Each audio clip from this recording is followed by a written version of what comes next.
సంవత్సరాల తరబడి ఎన్ని మందులు వాడినా మీ మోకాల నొప్పులు తగ్గట్లేదా? ప్రాణ పెయిన్ క్లినిక్ లో అత్యాధునిక చికిత్స. నమస్తే, నేను విజయ్.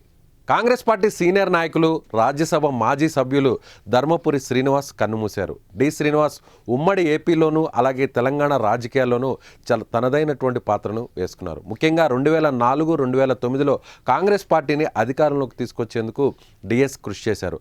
పార్టీ అధ్యక్షుడిగా అధిష్టానం మన్ననలు పొందినటువంటి డి శ్రీనివాస్ కార్యకర్తలకు, నాయకులకు మధ్య వారధిగా నిలిచారు. కాంగ్రెస్ పార్టీ సిద్ధాంతాలను వంట పట్టించుకున్న డి శ్రీనివాస్ తెలంగాణలో పార్టీ బలోపేతానికి లేని సేవలు అందించారు. రాజశేఖర రెడ్డి ముఖ్యమంత్రిగా పనిచేసినటువంటి సమయంలో పార్టీ పగ్గాలను విజయవంతంగా నిర్వహించారు డిఎస్. గత కొంతకాలంగా యాక్టివ్ పాలిటిక్స్ కు దూరంగా ఉన్న ధర్మపురి శ్రీనివాస్ అనారోగ్య సమస్యలతో బాధపడుతున్నారు. శనివారం పరిస్థితి విషమించడంతో హైదరాబాద్లోని తన నివాసంలో తెల్లవారుజామున 3 గంటలకు తుది శ్వాస విడిచారు.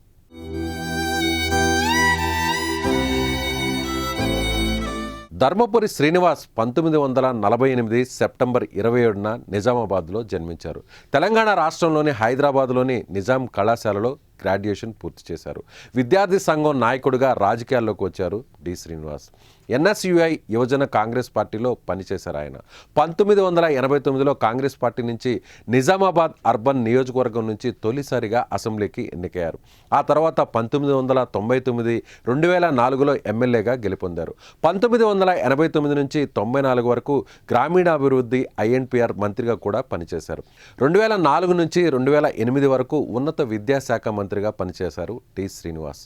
2004-2009లో ఎన్నికల సమయంలో పిసిసి అధ్యక్షుడిగా పనిచేశారు. 2004లో టీఆర్ఎస్ కాంగ్రెస్ పొత్తులో కీలక పాత్ర పోషించారు డి శ్రీనివాస్. కాంగ్రెస్ పార్టీ అధికారంలోకి రావడంలో వైఎస్తో కలిసి పనిచేశారు ఆయన.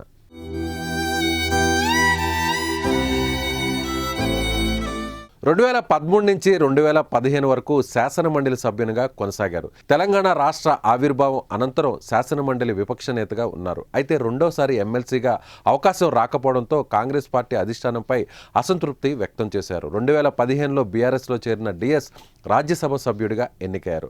ఆ తర్వాత మళ్లీ శ్రీనివాస్ కాంగ్రెస్ పార్టీలో చేరారు. డిఎస్కు 2 కుమారులు ఉన్నారు. టి శ్రీనివాస్ చిన్న కుమారుడు ప్రస్తుతం ధర్మపురి అరవింద్ నిజామాబాద్ ఎంపీగా కొనసాగుతున్నారు.